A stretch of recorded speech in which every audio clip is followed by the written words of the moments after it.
Hello, my name is Dan Mullner, and I'm here to give you some tips to be an expert witness in a court case in regards to the cause and origin of a fire and or being a fire investigator. I'm completing this for my Columbia Southern Crime Scene Forensics and Evidence Collection course, Unit 8, the final assessment. Basically, I just wanted to give you some tips and pointers. Just real quick, we'll talk about all your investigations when you complete them should be completed as if you're going to court. So make sure you document and test all of your findings appropriately. And being that when they're documented, obviously everything is admissible to both sides of the party in the court case. Excuse me. Remember, we are truth seekers and not case builders. So we're there to find the truth regardless of the outcome. If it's accidental or incendiary, it doesn't really matter. The truth is the truth. The day of your deposition of your court case, make sure you're on time. Early would be better. Dress appropriately. If you're doing this on the private side, make sure you're in a good business attire, and or if you're there for the fire service, you can be in your uniform, looking professional. If you're bringing things to show the court to explain your hypothesis or your cause and origin, you can make sure that you know the case well. You've reviewed all of your documents and everything, your findings.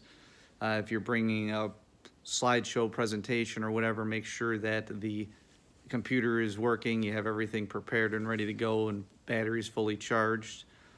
A good thing, you can use fire modeling on computer generated program to illustrate to the court, to the jury, whoever you're given demonstration to explain your cause and origin a little bit better.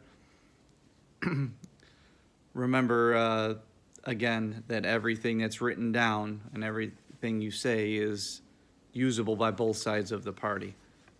So be diligent of when you're writing things down for your fire investigation of what you're writing.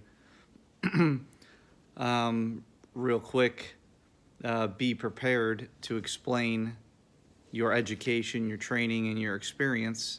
They're going to try to probably rule you in or out as an expert witness. So it's not the time to be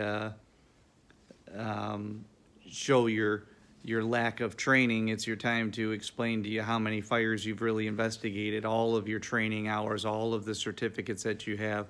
The more the better, to make you look like more of an expert witness. When you're speaking to anybody in the court, make sure you do it as if you were a teacher. Make good eye contact.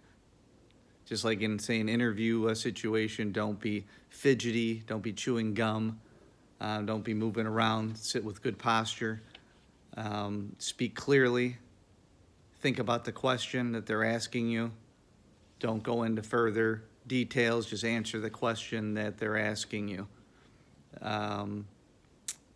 You definitely want to speak clearly also, like I said, because you're trying to teach the jury about fire investigations.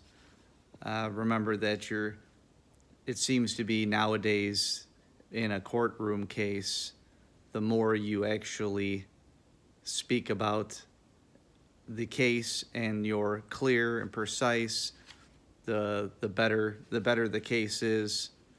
The more you can teach them and convince them is the side that's going to win the case. So those are some basic tips. Make sure, the big thing is make sure you know your case so that you don't fumble around with your words when you're trying to explain your findings. And old rule of thought that I've always had is that if it's not written down, you didn't do it. So good luck with court. Have a good day.